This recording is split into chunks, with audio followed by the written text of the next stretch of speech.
Selamat pagi semuanya. Ya, untuk memulai pelajaran fisika pada pagi hari ini, marilah kita berdoa terlebih dahulu sesuai dengan kepercayaan masing-masing. Berdoa mulai.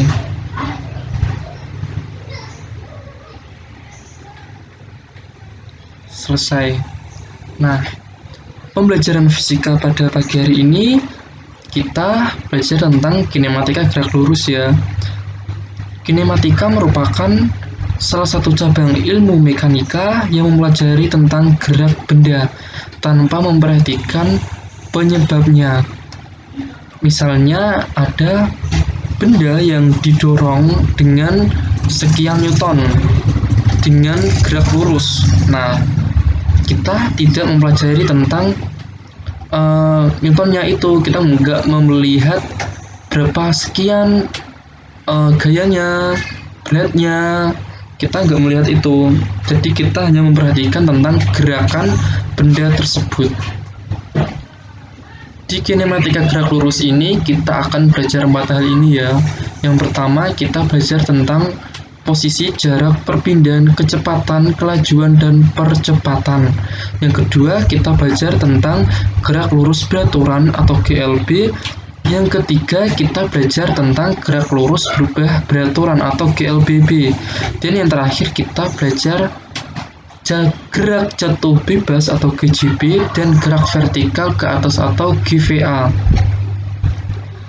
Untuk pertemuan gerak lurus yang pertama, kita belajar ini dulu ya. Posisi, jarak, perpindahan, kecepatan, kelajuan, dan percepatan. Langsung saja kita menuju ke pembahasannya. Tapi sebelumnya kita harus tahu dulu apa yang dimaksud dengan gerak. Jadi, suatu benda dikatakan bergerak apabila kedudukannya berubah terhadap suatu acuan tertentu. Nah, kedudukannya berubah ya apabila dikatakan gerak. Suatu contohnya, misalnya kalian berada di dalam BRT. Nah, di dalam BRT, kalian melihat ada pohon, ada rumah yang bergerak. Tetapi sebenarnya BRT tersebut juga bergerak. Tetapi kalian menganggap bahwa diri kalian itu diam. Jadi siapakah yang bergerak, pohon atau kalian? Itu tergantung dari kalian ya. Kalau kalian menilai bahwa kalian diam, maka pohon tersebut yang bergerak. Tapi kalau kalian melihat bahwa BRT tersebut yang bergerak, maka kalianlah yang juga ikut bergerak. Itu disebut dengan titik acuannya. Jadi kalian melihat bahwa dari mana benda tersebut bergerak. Lalu kita ke posisi.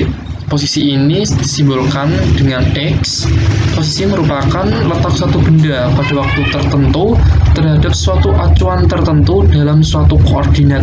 Misalnya kalian sekarang berada di titik X. Nah, titik X tersebut menjadi posisi kalian. Dan misalnya kalian berada di posisi X, Y. Jadi posisi kalian ya X dan Y tersebut. Lalu untuk jarak ini disimbolkan dengan S. Dan jarak ini merupakan total lintasan yang ditempuh benda saat bergerak. Jarak ini termasuk besaran skalar, satuannya yaitu meter. Lalu untuk perpindahan disimbolkan dengan S. Perpindahan ini merupakan pengurangan vektor dari posisi akhir benda terhadap posisi awal benda. Perpindahan termasuk juga dalam besaran vektor karena mempunyai nilai dan juga arah. Satuannya yaitu meter. Nah, kita ke contoh soal yang pertama. Jadi ceritanya ini ada seseorang berada di titik A, lalu dia ke titik B, lalu ke titik C. Nah, kita menganggap bahwa titik A ini bernilai 0 meter. Kemudian setiap garisnya mempunyai nilai 1 meter. Jadi ini 1, 2, 3, 4, 5, 6, 7, 8, 9, 10, 11, 12, 13, ada 13. Nah, yang ditanyakan berapakah jarak dan perpindahannya. Tadi jarak merupakan total lintasan ya, total lintasan benda. Jadi kita pakainya SAB ditambah dengan SBC. Tadi sudah dihitung bahwa SAB ini totalnya ada 13 meter. Lalu SBC-nya kita hitung dari sini ya, berarti ini 0, berarti 1, 2, 3, 4, berarti ada 4 meter. Berarti SAB ditambah dengan SBC sama dengan 13 plus 4 sama dengan 17 meter. Lalu berapakah perpindahan yang dialami orang tersebut? Perpindahan tadi merupakan pengurangan vektor posisi akhir ke posisi awal. Nah, posisi akhirnya ini orang tersebut berada di 9 meter. Lalu posisi awalnya dia berada di 0 meter. Karena lintasannya berbentuk lurus ya. Jadi kita langsung kurangkan saja. Berarti X itu berupa posisi ya, berarti posisi C dikurangi dengan posisi A, berarti 9 min 0 sama dengan 9 meter. Lalu kita ke contoh yang kedua. Seseorang berjalan ke arah barat sejauh 5 meter. Berarti kita gambar dulu arah mata anginnya supaya lebih mudah. Ini anggap saja lurus ya. Ini berarti timur, ini utara, ini barat, dan ini selatan. Seseorang berjalan ke arah barat sejauh 5 meter, berarti ini 5 meter. Yang biru pertama ini S1 berarti 5 meter. Karena lintasan pertama, jadi kita S1-nya 5 meter, kemudian berbelok ke selatan sejauh 3 meter. 3 meter, kemudian berbelok lagi ke timur sejauh 9 meter.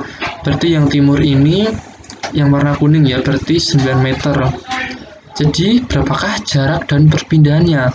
Tadi jarak merupakan total lintasan ya, yang ditempuh orang atau benda. Berarti 5 ditambah 3 ditambah dengan 9, berarti 17 meter. Lalu untuk perpindahannya bagaimana? Nah, perpindahan ini agak lebih sulit ya, jadi kita harus melihat dulu bagaimana bentuk lintasan yang ditempuh benda atau seseorang tersebut. Nah, perpindahan tadi merupakan pengurangan vektor dari posisi akhir ke posisi awal. Nah, posisi akhirnya ini, posisi awalnya ini. Ini perpindahannya berbentuk segitiga ya, dan ini berada di sisi miringnya. Kita hitung dulu. Ini sisi-sisinya, yang di sini 3, yang di sini 4. Kenapa bisa seperti itu? Karena di sini 3 ya, di sini juga 3. Ini sejajar. Lalu yang ini kenapa bisa 4? Nah, kita lihat tadi ke timurnya 9 meter. Nah, ini yang kuning berarti 9 meter. Dan yang ini 5 meter. Berarti ini sejajar juga ya. Berarti 9 min 5 berarti 4 meter. Berarti perpindahannya kita menggunakan rumus Pythagoras. Berarti akar dari 3 kuadrat ditambah dengan 4 kuadrat sama dengan 9 ditambah dengan 16. Berarti akar 25. Akar 25 itu 5 meter. 5 ya, karena satuannya meter, jadi kita pakainya 5 meter. Nah, selanjutnya materinya ada di video yang berada di bawah ya, kemungkinan di bawah ini. Jadi seperti itu, kita lanjutkan ke video berikutnya.